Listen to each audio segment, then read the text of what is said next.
President Trump making his boldest move yet against Venezuelan strongman Nicolas Maduro, confirming U.S. forces have seized an oil tanker off the coast of Venezuela.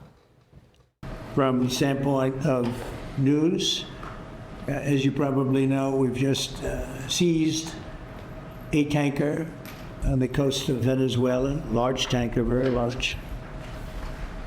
Largest one ever seized, actually. And other things are happening, so you'll be seeing that later, and you'll be talking about that later with some other people. Alex Gray, former National Security Council Chief of Staff under President Trump, joins me now. Alex, good morning to you. Some more details here from AG Pam Bondi, who says for multiple years the oil tanker has been sanctioned by the United States due to its involvement in an illicit oil shipping network supporting foreign terrorist organizations.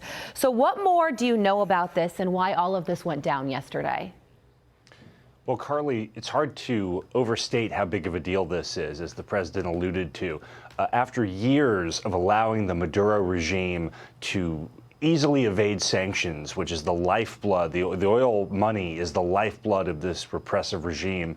And the president's decision to order such an impressive array of U.S. forces to go in and finally stop this glaring example of the Maduro regime flouting international law and U.S. sanctions. This, I think, is the beginning of a seismic shift in how the United States puts pressure on Maduro. And my guess is, Carly, I think this is the beginning of a very concerted economic as well as military pressure campaign that's going to give Maduro a very tough series of options over the next few weeks.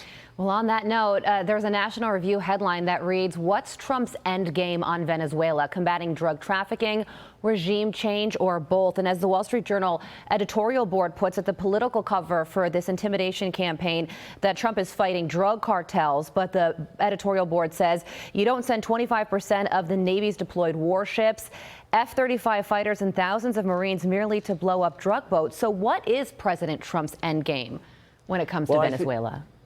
Well, Carly, I think that the president's end game is two things. One, he is making an explicit connection between the narco traffickers, who are a essential part of the Maduro regime. That's the key point here. The Maduro regime is inseparable from narco traffickers. And the president saying these people are killing Americans every single day at home. He is drawing a direct connection between their behavior and the deaths of our fellow citizens. And he's saying that's unacceptable. He's also saying, as part of his national security strategy that came out last week, that we do not want Chinese and Russian and Iranian influence in our hemisphere. And they have all been active in Venezuela for decades, and he's going to put a stop to that.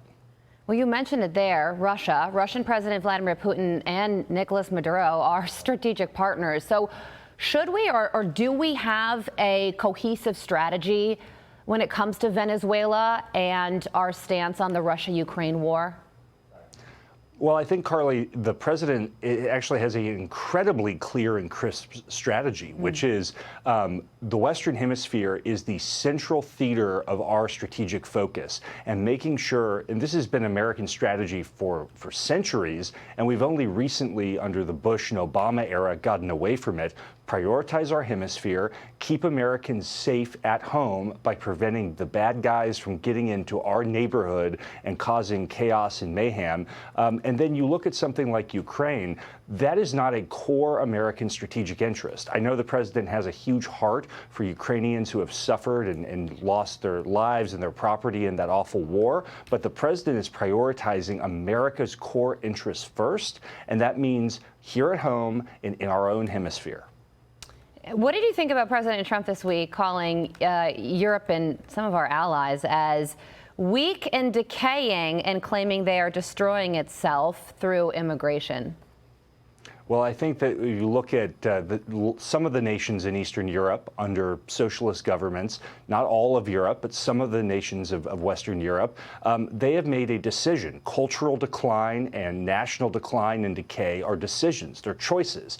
And they are making choices every day that they would rather go the direction of decline than having vibrant economies, than having open political systems, and leaning into the Western values that have defined Europe for centuries. And I think the president's completely right that we don't have as much in common with a Europe that's going that route as maybe we did a couple of decades ago.